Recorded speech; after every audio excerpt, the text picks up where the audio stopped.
Liberi di muoversi oltre ogni barriera a seguito del lavoro programmatico di Agenda Digitale del Veneto 2025 non è più solo un obiettivo o uno slogan, ma è diventata una possibilità concreta per il cittadino. La gestione dei pass blu, grazie a ZTL Network e all'applicativo Vivipass, è stata integrata all'interno della super app Vivi Veneto, installata da oltre 220.000 cittadini veneti e il cui utilizzo consentirà di inoltrare l'istanza di rilascio e rinnovo del pass blu e del CUDE nazionale e di aggiornare le targhe direttamente online, permettendo di muoversi liberamente tra le ZTL dei comuni veneti. Un risparmio di tempo per il cittadino, un risparmio economico per le casse pubbliche, quantificabile in circa 10 milioni di euro, considerando le sole spese di notifica di errate contravvenzioni emesse. Questo è un buon esempio di cosa vuol dire servizi digitali al servizio del cittadino, e quindi riuscire attraverso le moderne tecnologie a dare facilità nel rapporto tra il cittadino e la pubblica amministrazione, nel caso specifico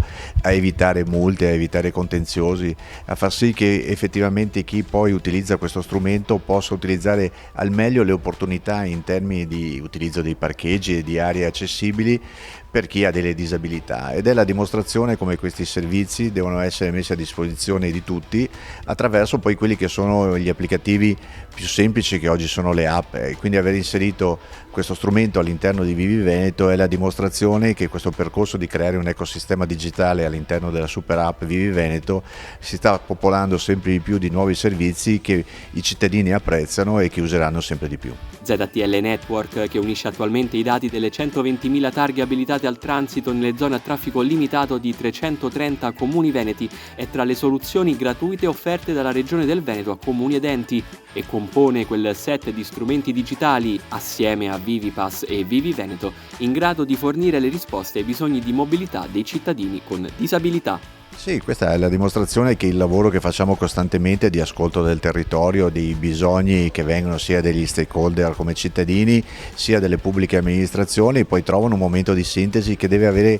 una dimensione almeno di carattere regionale. Per questo crediamo che la Regione del Veneto, attraverso Agenda Digitale 2025, stia interpretando al meglio questa necessità di dialogo tra chi poi deve progettare e comunicare un progetto su scala regionale, ma quei territori che sono l'elemento di sensibilità per comprendere quali sono effettivamente le priorità e i servizi da erogare.